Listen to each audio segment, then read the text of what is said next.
Hi, and welcome to the first module of Management 515, Innovative Product Development. Warm welcome to everyone.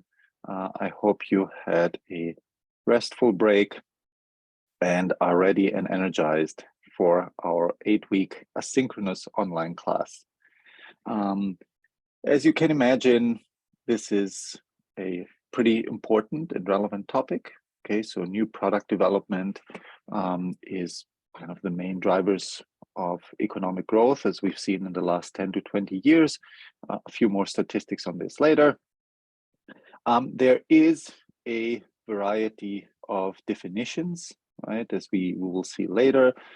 This is a rather larger, a rather bigger one, but Ullmann, Ulrich, and Eppinger are pretty well known in that space. They have been one of the early researchers, thought leaders that brought new product development into a very systematic, developed a very systematic framework. And so their definitions is the creation of products with new or different characteristics that offer new or additional benefits to the customer. We will talk about the customer as is one of the big foci of the class. Product development may involve modification of an existing product or its presentation or formulation of an entirely new product that satisfies a newly defined customer want or market niche. And we will also talk about the differences between incremental and radical new products.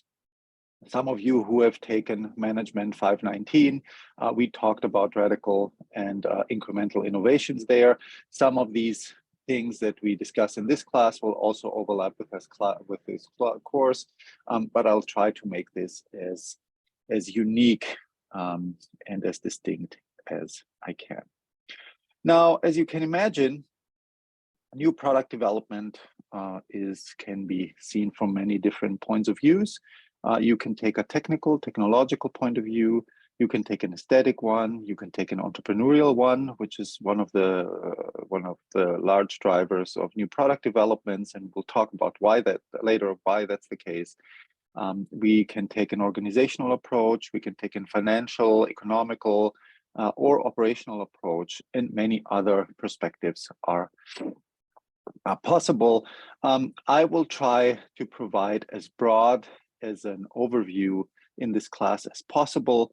Unfortunately, we won't be able to capture every single product development view, but it should be comprehensive enough for you to get a good starting point. And if you either start your business or you're going to work for a business, have a good overview of what's important new product development. So some developments you have witnessed, we all have witnessed in one form or another. I don't want to give you a large historical overview of how new product development evolved over the last 100 years.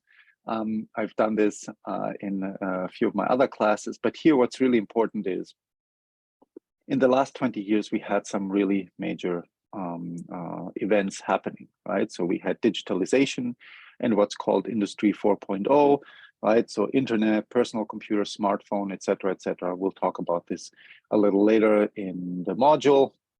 We have rapid prototyping and fabrication tools. Some of you might have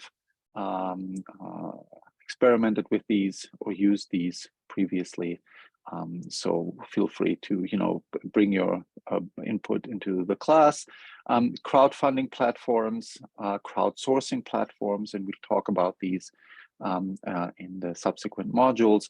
Kind of the idea that I can use digital platforms of some sort to develop and finance new products. And of course, some of the big discussions that have been happening around tech is these big platforms such as Apple, Amazon, Alibaba, etc., e-commerce, or the application store. We've seen quite a massive increase in these, and we'll also talk about how and what they mean for product development. Conclusions is that this course is as relevant as ever, right? So we've just seen it with some of the banking meltdowns, some of the issues we have there, new products, understanding new products and what they mean, and how are they affecting our societal and economic system are super important. You know, and if you want to be in the job market, or you're looking for a job, or you currently have a job, developing new products, services, business models, etc., is really important for a firm to be competitive, and to be able to kind of withstand the test of time. So I'll talk a little bit, and again, some of you will, you know, as we talked about the different dimensions of new product development, some, if not most of you, will have different exposure to these, right, in one form or another. So what I'm talking about here is just a really broad survey on new product development practices. Generally, the field of NPD, that's what it's called, has been in rapid expansion in the last 20 to 50 years. So there's a lot of literature, a lot of practices, a lot of processes, a lot of experts, a lot of different views, right? And so PDMA is essentially the organization that kind of manages that, kind of like the project management, PMI, right? The Project Management Institute, et cetera, et cetera. So here the idea is kind of to provide a summary and an understanding of what's kind of going on. Again, they don't come out with these every year, okay? So they usually have 8 to 10 year breaks in between. Their argument is some of these things are more long-term, some of these are more short-term, so that way they can catch kind of the importance of this. This study will be added as an optional reading to your Canvas course. It has all kinds of interesting things. I'll just provide a brief overview here, but for anybody who's more interested and wants to dig in deeper, they're welcome to do that. The idea is they're essentially sending out surveys to product developers, right? They want to collect some data and they want to understand what the field is doing, where they're moving to, what are the new trends, et cetera, et cetera. So they have all kinds of different categories, such as innovation culture, strategy, portfolio management, measurement and metrics, outcomes, et cetera. If you take a closer look at the report, you'll see that it's quite extensive. They sampled predominantly from North America and Asia, but they also have Europe and some other countries in there. So obviously it's not perfectly representative, but for all intents and purposes, it's a good first orientation of what's going on. What they like to do is they try to compare best versus rest, right? So they're trying to develop an idea of kind of best practices versus standard or lower ranking practices. Again, that can be debated. But again, this is just a report, you know, it's an opinion, it's their position. Take it with a grain of salt. Nonetheless, does it have quite a lot of interesting information in there. So one important thing, and you've probably seen this in other reports or in the media or in other classes, the reality is, and not only because of digitalization, but also the way we kind of interact with customers these days, time to complete projects, or what they call cycle time, in this case, product development project, has definitely decreased in the last 20 years, right? So you see that cycle time in 1995 was for radical innovation projects, and we'll talk about the definitions and the differences between those, is about 181 weeks. Okay, that's about half a year. In 2004, it reduced to 104. In 2012, is 82. You can imagine, as AI and other digitalization tools kind of moving into the marketplace, we'll see a much stronger reduction in these cycle times. And you can obviously, you know, that's kind of intuitive, but just, you know, for make sure I mention that, is, of course, as your projects or products become more radical, you will need more time to complete them. We've seen less of a cycle time decrease for incremental projects, right? So things that have been more radical have actually seen a strong decrease. The incremental ones, not as much. Now, as you can imagine, again, that's also relatively intuitive, is that radical innovation projects tend to have bigger time and cost overruns, right? So that's why companies try to avoid them, because they don't want to get stuck in something that might potentially not work out for them, right? They don't want to sink too much money into this. And so you see that as the product that you're developing or process that you're developing is becoming more radical, you'll have fewer and fewer projects that are going to be on time and on budget. And you see, as you become more incremental, your statistics look a lot better. Again, this is the report I'll add to your Canvas, and you're welcome to take a look. I won't test you on that, okay? So don't worry. There won't be a quiz on this particular report. There will be a quiz on the class slides. More about that in the introduction and welcoming video. Again, you've seen some of these. Is what they call portfolio management tools, bubble diagrams, options pricing, scoring models, rank ordering projects, strategic buckets, discounted cash flow, checklists, payback period, etc. Right? So we have a broad set of prototyping financial tools that can help us kind of understand how to manage products, right? And we'll talk about process managing tools in the next couple of modules. Again, some of these you have seen in some form or shape. Your company might have not called them that way.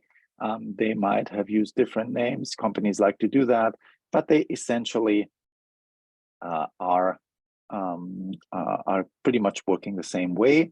One interesting thing they found is that what happens is that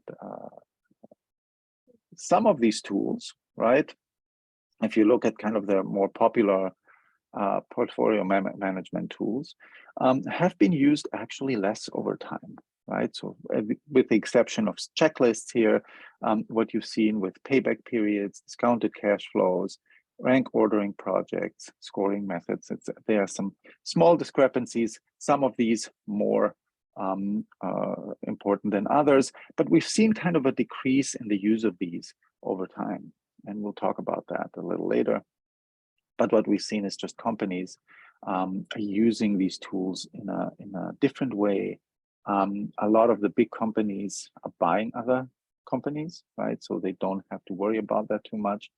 But in any case, it's important to kind of see that according to their data, what we've seen is that the best companies are more likely to use these tools, and that therefore using these tools has some performance advantages.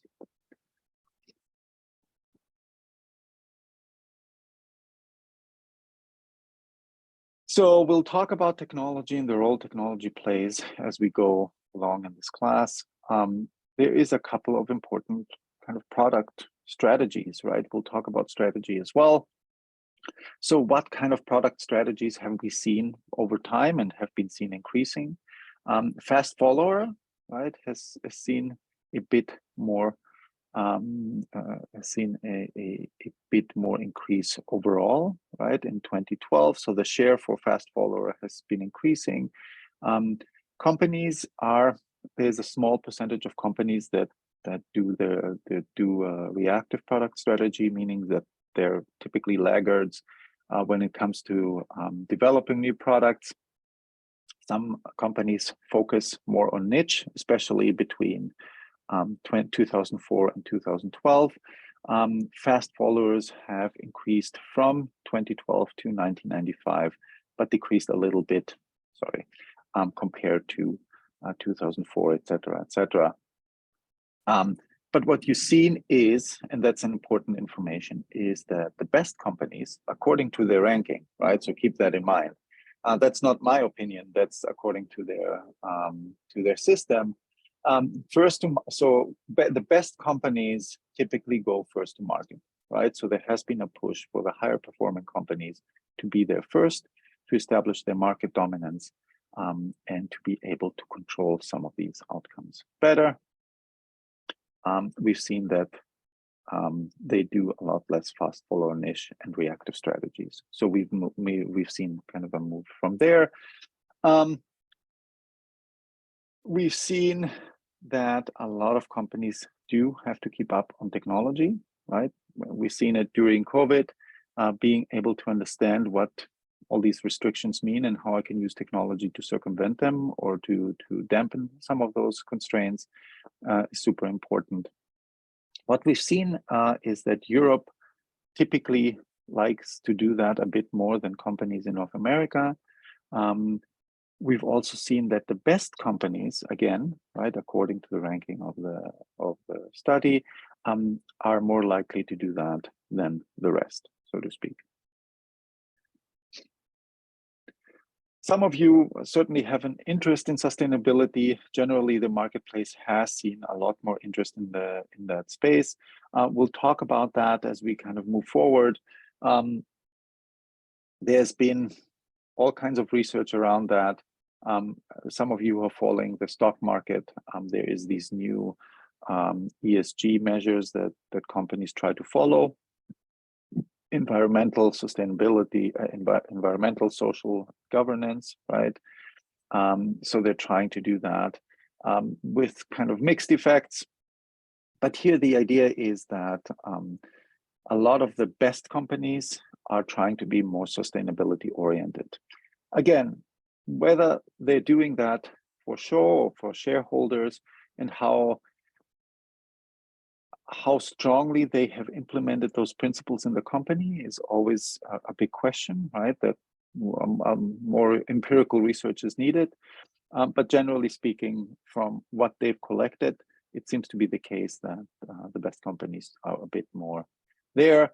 Similar to innovation culture, and we'll talk about that, but here they categorized it as failures understood, managers established objectives in performance review, recruit parameters in innovation performance, effective communication, communicate externally, innovation and risk taking are valued, open to constructive conflict, and effective communication internally. So these are some of the metrics they use to measure innovation culture. And again, what seems to be the case is the best are more prone to build these innovation cultures than the rest. And then we can also do some country differences, and you see that the US seems to be very open to constructive conflict, lagging a little bit in other categories such as managers established objectives, et cetera.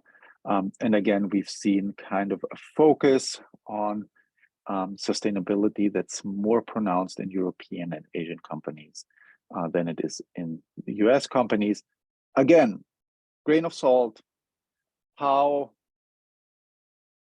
deeply embedded they are, right? Whether they're only for show or they're actually using these to make the company run, that needs to create always requires a bit more information. Okay, so the role of product and innovation, the role of technology and innovation in new product development.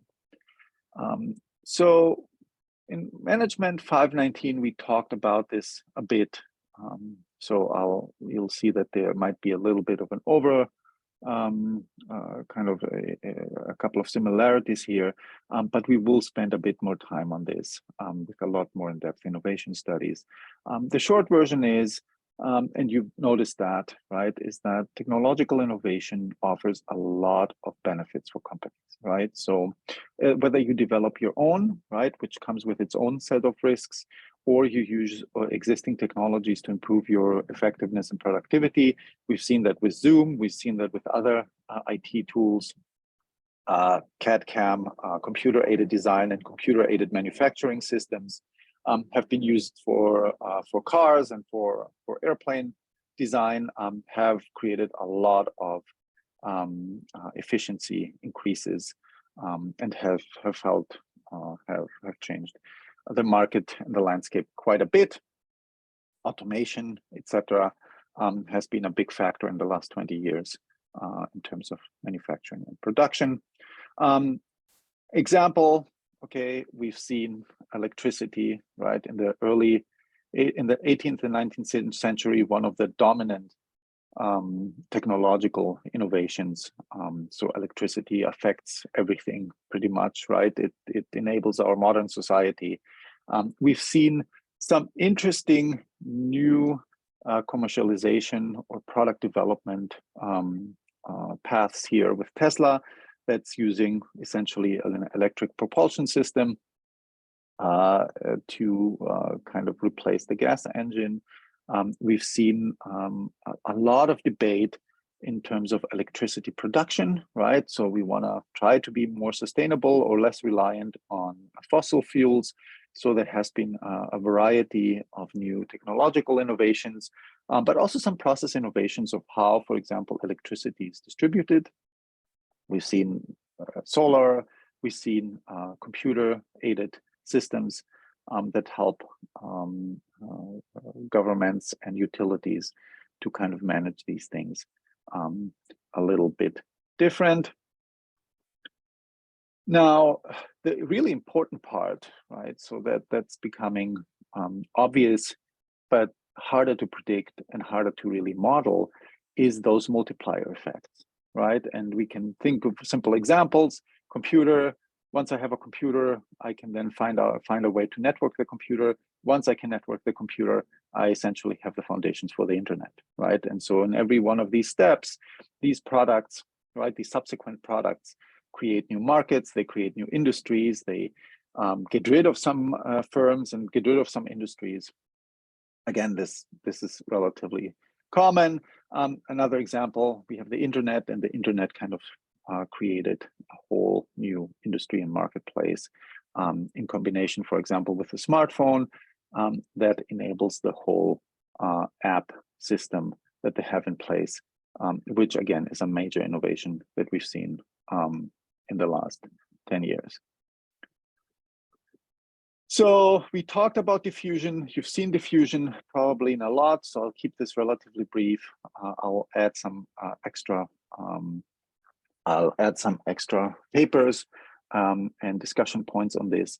But again, right, the basic idea is that technologies and products have some kind of adoption curve, right? And in my Management 519 class, we talked about these in more detail. But the idea here is, okay, I have different types of customers, right? We all know that. We have business customers, consumers, individual consumers, and these will have different criteria of when and how they adopt a technology or your product, right? So you have to kind of figure this out, and you have to target them. There is something called the chasm, okay? So that's typically when you're here in the early adopter space and you want to move to early majority or late majority. That's a tricky place for companies, right? So moving it from a niche product that has a strong following to a more scalable, a higher impact and scalable type of product. Tesla seen that, right? So Tesla started with a Roadster about, I want to say 16 years ago. And for Tesla, one of the big challenges was, okay, I have a really well-functioning electric car, right? Very popular. The people who drive it love it, but how do I make it how do I move into the mass market, right? And that comes with specific challenges. Again, adoption, this looks for kind of, it's really not, the bell curve is an idealized version of this. I'll show you a few diffusion and adoption curves. You've probably seen them in other classes, but this is just here kind of to give you a brief overview.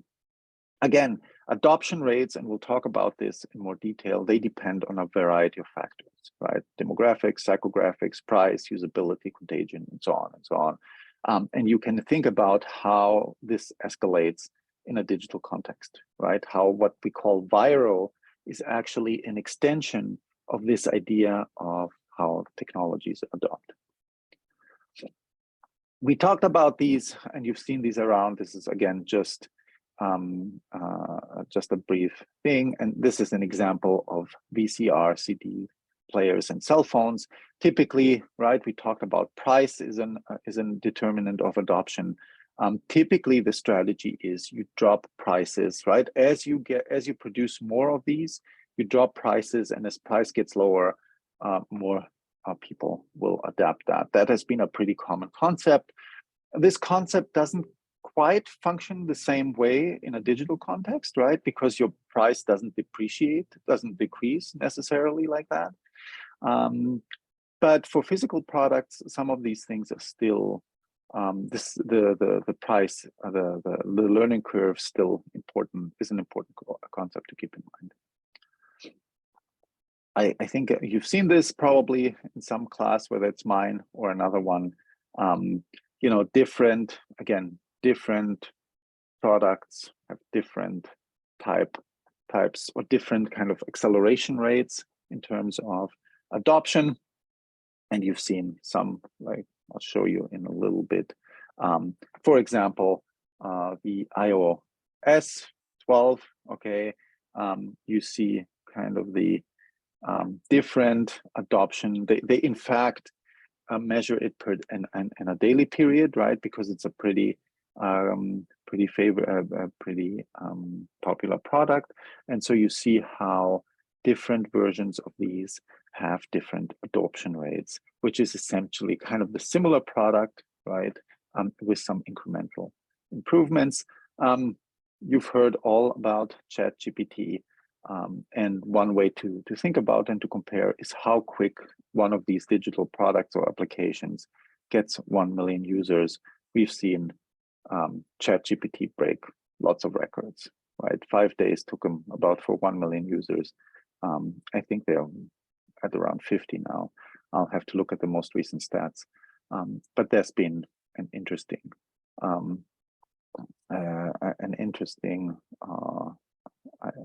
product. Again, this is kind of a bit more extended here.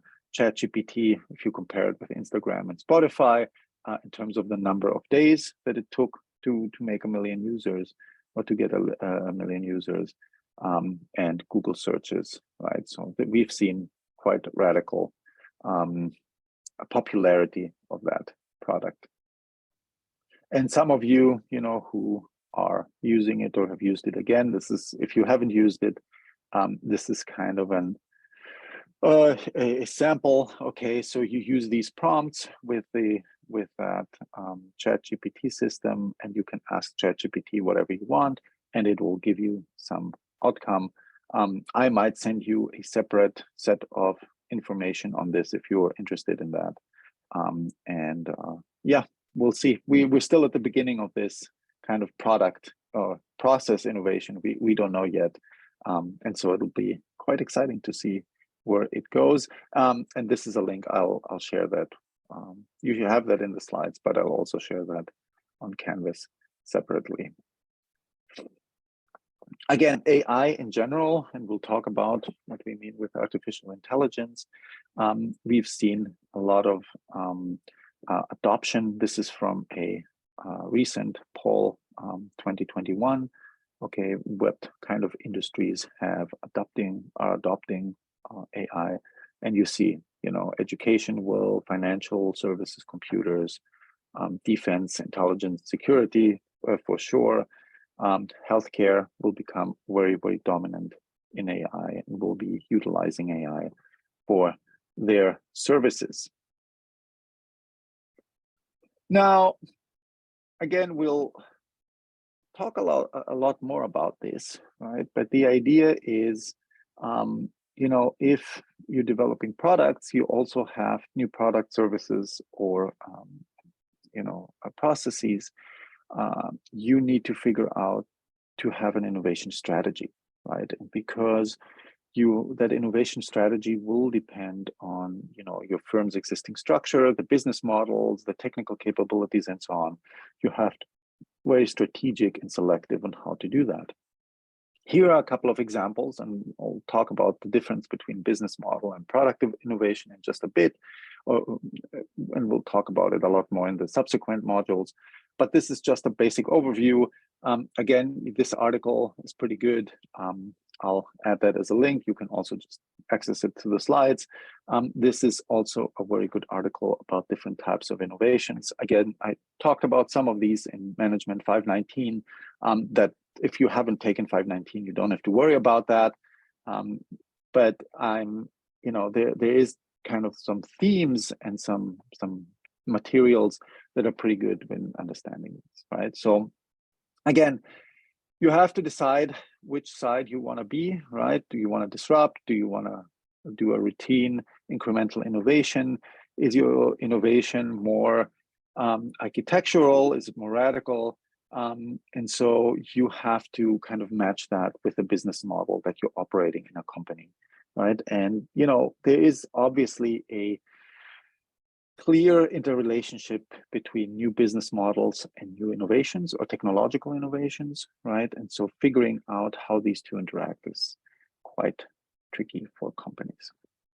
Okay, and this, again, this is a list of some of the products that have not been super successful, okay? But the idea is really a product innovation is the process of creating a new product, okay, or improving an existing one, to meet customers' needs in a novel way, okay? And how novel will really depend on the circumstances.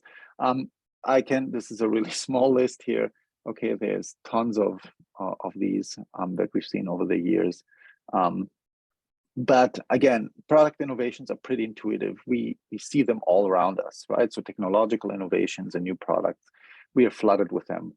We don't really have to look very closely to see where they're coming from. Process innovations, and this is a picture of Ford's moving assembly line that was developed in the early 1900s, that kind of revolutionized of how cars are manufactured and assembled. We have a lot of additional process innovations, but the idea is really we can innovate not only in terms of our products, but we can also use innovative processes to produce more innovative products, right? And vice versa. And so the idea is really that these two, although separate categories in terms of, you know, research categories or researchers or professors looking into these separately, they actually work in tandem, right? So we can't really separate them. Companies need to understand both of these areas pretty well. And in fact, even more so, they need to understand their business model and how business model innovations and other types of innovations interact. This is a sample. Some of you have seen or worked with business model canvas. I'll talk about this a little bit more, not too much. This is not necessarily a focus of this class, but the idea, right, is that you have a way of how to map your business model. And as you're mapping your business model, you also have to figure out how you actually implement technologies, or whether you use your business model in a strategic way to develop and produce technologies, products, and services. Here are a couple of similarities. I'm not going to read all of these, okay? But the main idea is obviously, right? So when I develop new business models and I develop new products, the processes and the logic behind them is a little different, right? And we'll expand on this as we move forward. They also have a lot of overlap, right? So both of them should follow a process in the development, right? They usually have champions or people within the company that support a change in the business model or in the products. Business models typically are more, they have more impact on the company, right? So whether you decide to add a subscription model, or you know, you target different customers, or you change your organizational structure to change, you know, deliver different products, right? So if you look at this, for example, this is a blueprint of how the company operates, right? And if you change your business model, it will have some large-scale implications that will also affect new product and process innovations. Obviously, you know, we're living in a kind of corporate structure. We have a lot of firms that do these things. They do this very different, right? And this is kind of just a brief overview. It just shows you that there is different ways to organize product development, right?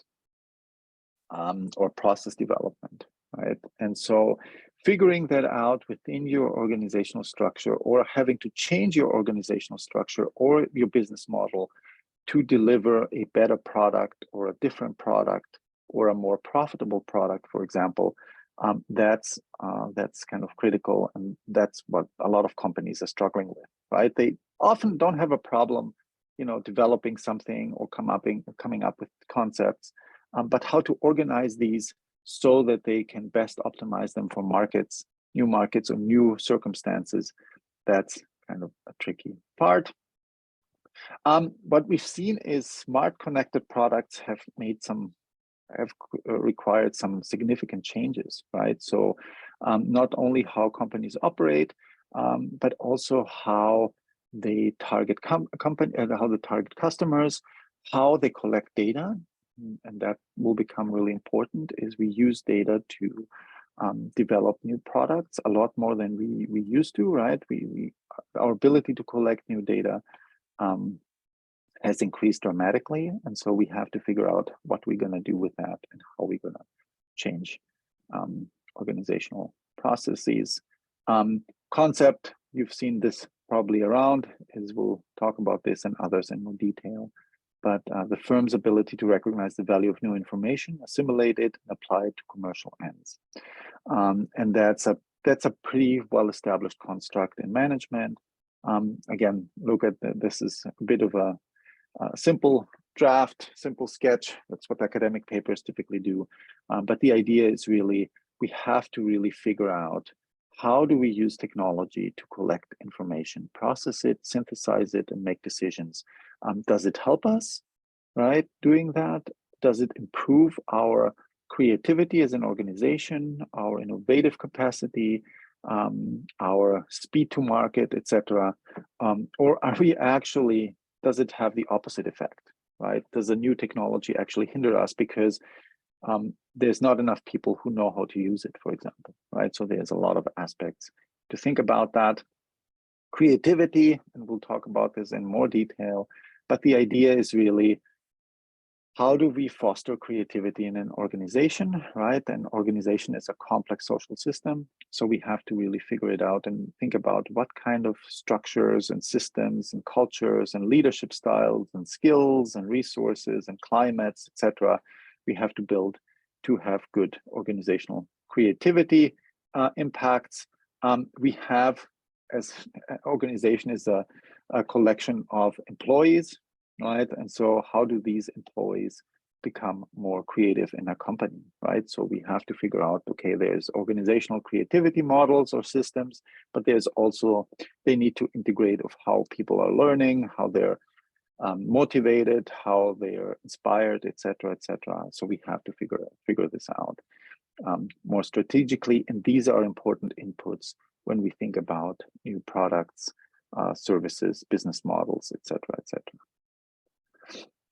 Now you hear this probably inventors, okay, management 519. We talked a bit more about that, but what we've seen, you know, in terms of individuals issuing patents, right, or coming up with product ideas, so to speak, has decreased over time. Okay, so we used to have around 1916, there were a lot more individuals than corporations that filed patents. Now we have a massive discrepancy there. Most patents are issued by corporations, the vast majority, although there's still a small number of inventors or US individuals that does that as well. But yeah, the patent system has become a massive corporate has been occupied by massive corporations because of patent litigation and because of the fact that they're so valuable in a patent litigation or in an innovation litigation case. Okay, we've also seen, of course, over time that there's been a lot more inventors, a lot more people on patent applications, so things have become a bit more collaborative over time. And that's important, right? Because things become more complex, they become more costly, as there are more patents around there that you have to circumvent, you have to leverage more resources to do that. And lastly, again, we'll talk about these. This is just a brief overview. Talk a little bit more about digitalization and what that means for product development. Generally, digital platforms help a lot in co-creation, and we'll talk about what co-creation means and what kind of the fundamentals are here. But the idea is really that digitalization can help me do a bunch of things, right? So I can communicate and coordinate with people. I can collect money. I can simulate a process or a product, right? That helps a lot. I can run analytics. I can do prototyping. I can do listening, right? Social listening. I can use social media to kind of get some feedback, to collect data from the internet on how people use that product. I can be more agile in my development processes, right? If I use the digital tools between people. I can use digital twins, and we'll talk what a digital twin really is, but essentially is a digital copy of your physical product, right? And so you use digital twins, for example, in aerospace, right? So you essentially model a plane, and you can run a whole simulation on that plane without having to build a physical prototype, right? That saves a lot of costs and time, and so has been very very useful. And of course, what we've seen here, and this was done by PricewaterhouseCoopers, is that these tools, right, that these product development tools are gonna see increased use because they are increasing productivity, right? And so then lastly, again, we have different parts of the product development process. We'll talk about that. We have concept and specification. We can use design and development, test and go to market. Again, I can use these tools that we talked about, right? What kind of tools are here most effective? Obviously, you know, in the concept and specialization, so concept and specification phase, digital prototyping, right? If you haven't really gotten a lot of input, it doesn't really help you that much. But product portfolio management helps you a lot, right? So knowing what products are out there and how they perform, and how, you know, I have a collection of these in my digital system. That helps a lot. If I design new products, co-creation, digital twins, process simulations, prototypes become also more effective. And when I want to go to market, data analytics and AI, as well as agile and digital twins, are usually helping quite effectively to do that. Okay. All right. So that concludes the first module of Management 515. Please feel free to send me any questions you have, always available, and looking forward to see you in module 2.